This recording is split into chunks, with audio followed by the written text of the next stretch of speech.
विश्वास अंधा होता है और अनुभव सत्य है। स्वामी विवेकानंद।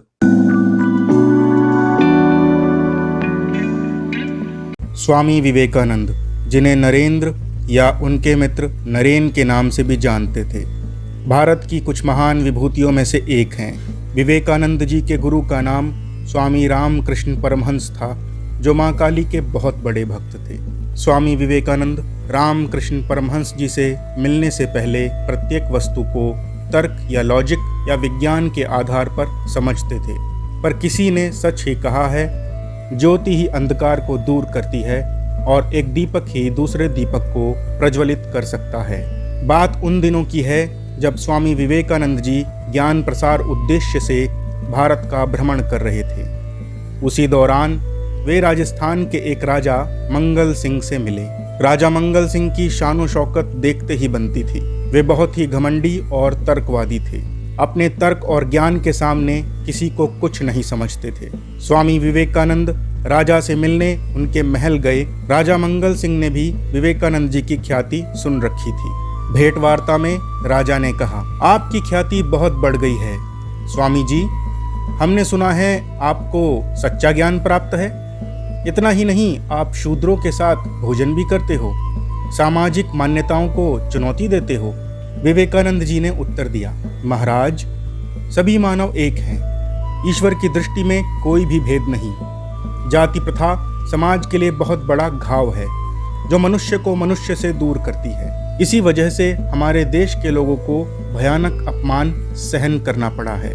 हमारा धर्म घर की रसोई में पहुंच गया है। मुझे मत छूना, मैं पवित्र हूँ, जबकि धर्म विराट है। एक धार्मिक व्यक्ति कुएं का मेंढक नहीं हो सकता। राजा ने विवेकानंद जी को नीचा दिखाने के लिए कहा, स्वामी जी, आप अंधविश्वास और जाति प्रथा को नहीं मानते, पर मूर्ति पूजा में आप बुराई नहीं समझते। अब इन बातों को आप सही कैसे ठहरा सकते हो? हम मूर्ति पूजा को अर्थहीन मानते हैं। ये लोहे के टुकड़े, पत्थर, लकड़ी, ये मिट्टी के लौंदे को भगवान मानकर इन्हें पूजना हमें समझ नहीं आता। यह सब बेकार है। स्वामी जी ने उनकी बात को भरे दरबार में ध्यान से सुना और राजा के पिता की पेंटिंग की ओर देखकर कहा, यह तस्वीर किसकी है? राजा ने कहा, हमारे पिताजी की। विवेकानंद, क्या तुम इस पर थूक सकते हो? राजा की आंखें लाल हो गई।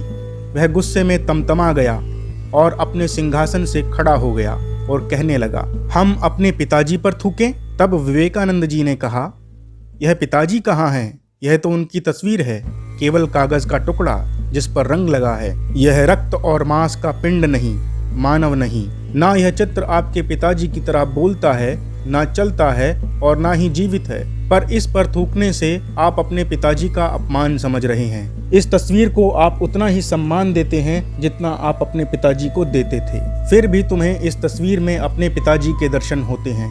बोलो, होते हैं कि नहीं? राजा ने अपना सिर झुकाते हुए कहा, होते हैं। विवेकानंद जी ने कहा, महाराज मंगल सिंह, इसी तरह एक भक्त को धातु, लकड़ी, मिट्टी या पत्थर के टुकड़े से कुछ लेना देना नहीं।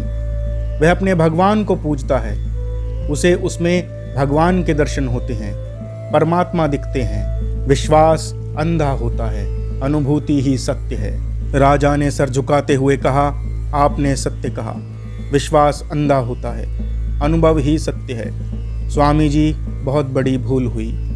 आपने मेरी आंखें खोल दी, मुझे क्षमा करें।